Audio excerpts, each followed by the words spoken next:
And I think what Jalen Hurts has shown is an ability to be mentally tough, along with obviously physically tough, and get what he needs out of his teammates and out of himself on a given night to be able to win. Let's talk about with Jalen Hurts. I said this when I started the show, Governor. At some point, you look at I don't look at the numbers anymore because people get enamored with statistics and they say, well, the passing yards aren't high enough. But all they do is win. And they shouldn't be able to win the way they win, but they win. And at some point, Denny Green, the great ex-NFL coach, once told me, and it always stuck with me, winning is a habit. Losing is a habit. And the Eagles have created this habit. It might look different from week to week. And Jalen talks about this all the time. Hey, whatever you have to do to get to that finish line. Yeah. As somebody in politics, which is a very rough and tumble business, so to speak, winning matters at times. And they find a way to do it. They do. I think Jalen Hurts is an extraordinary athlete, not just because of his unique abilities. And we saw them last night, the way he rushed for a couple touchdowns. And, you know, I would like to see him hit Smitty and Brown a little bit more, but obviously first game, they'll work that out. But I think what makes him so extraordinary as an athlete is he does what he needs to do to win. And he's got the killer mentality. I think it's interesting. One of his mentors, you know, is Michael Jordan. And to me, Michael Jordan, you know, in my lifetime was the GOAT, no question. And I think what made Michael Jordan great was not just that he could score 40 plus points a night and play over 40 minutes a night, but he knew what he needed to do each night to kill you. And he also knew what he needed to get out of his teammates in order to win that game. And I think what Jalen Hurts has shown is an ability to be mentally tough, along with obviously physically tough, and get what he needs out of his teammates and out of himself on a given night to be able to win. I'll share a quick story with you that sort of sums it up. After the parade, and I was privileged to be able to, you know, be on one of those buses going down Broad Street and supporting the Eagles. And by the way, trying to avoid the beer cans that were flying. Yeah, they were flying. Yeah, Howie wasn't so Howie took one. Yeah.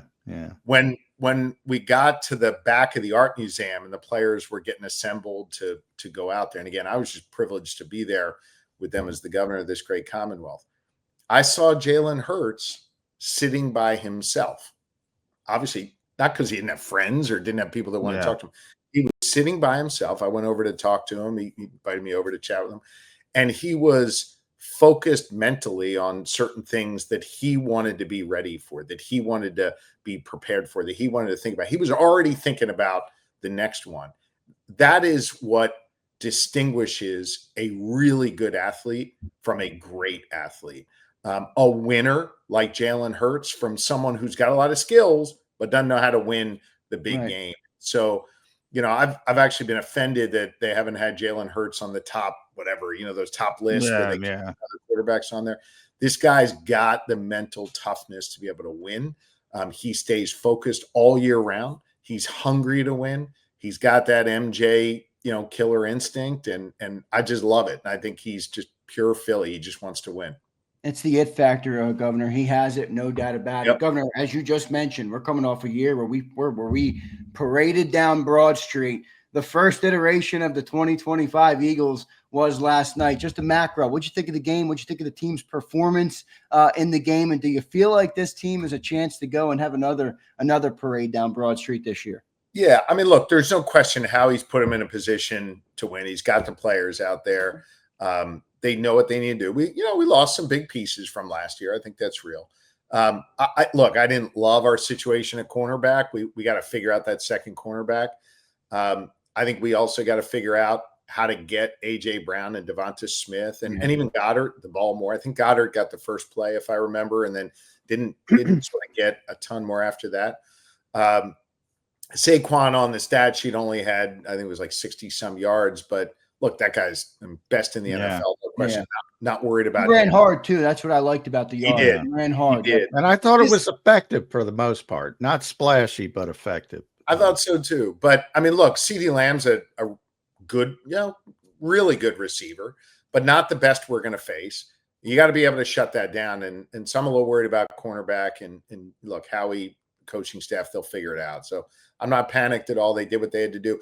I also thought coming off that, it ended up being damn near an hour. Hour and 4 minutes, a little bit over. Yeah. I thought the defense just did a hell of a job after that, just kind of locking them down and, in kind of sloppy situation late at night. I just thought they did a really nice job. And this was really the first time they all played together for 4 quarters. And I like what I saw. Yeah. Last one from me, Governor, and I appreciate you joining. I can do this all day, guys. This is enjoyable. We appreciate it. You got bigger things to deal with, but as a leader, there's something to that. So you look at somebody like Nick Sirianni from somebody in your position. Mm-hmm. What about him resonates to you as a leader of people and being able to be so successful? People ask me a lot, hey, who's your political mentor? Who's the one politician you try to emulate? I don't have somebody like that. What I do and what I've done throughout my life is to look at people in leadership positions outside of government, outside of politics, and learn something from them. By the way, sometimes learn things not to do, and then other times you learn things to do. So I study Nick Sirianni. I watch the way he coaches. By the way, Coach Tomlin as well on the Steelers, who's a terrific coach. One of the things that I admire about Nick Sirianni is his ability to help every player on that team understand that they have to be individually great, but part of a collective greatness. He would maybe describe it a little bit differently, and he describes things in his own unique way, but helping each player understand that they're just one piece of the puzzle, and the beauty, the magic of winning a game and ultimately winning the Super Bowl requires each player to be great at the thing that they are supposed to be doing night in, night out. And I admire that. And when I think about my work as governor, I think about my entire staff, my cabinet, the people I work with as a team. I mean, I can be great, but if I don't have a team behind me being great, we're not going to be able to deliver for the good people of Pennsylvania. By the way, similarly, if I have an off day, but my team is doing great, my staff's doing great, we're not going to be able to be successful. Each of us has a role to play. I'm a basketball guy, big hoops guy, so I think about it as the 5 players on the floor. Every single person has their role to play in order to score a basket, in order to win the game. And so I think what I admire most about Nick is his ability to max out these players and help them understand they're part of a greater good and a greater effort. And that's hard to do with professional athletes who are getting paid, gazillions of dollars and have their own, to your point before, John, about their own endorsement deals, their own things going on. So that's what I admire most about Sirianni. I think he's a hell of a coach that way. Yeah, it's inscribed on the ring. You can't be great without the greatness of others. That's what Nick is. He preaches that made the ring. That made the championship ring.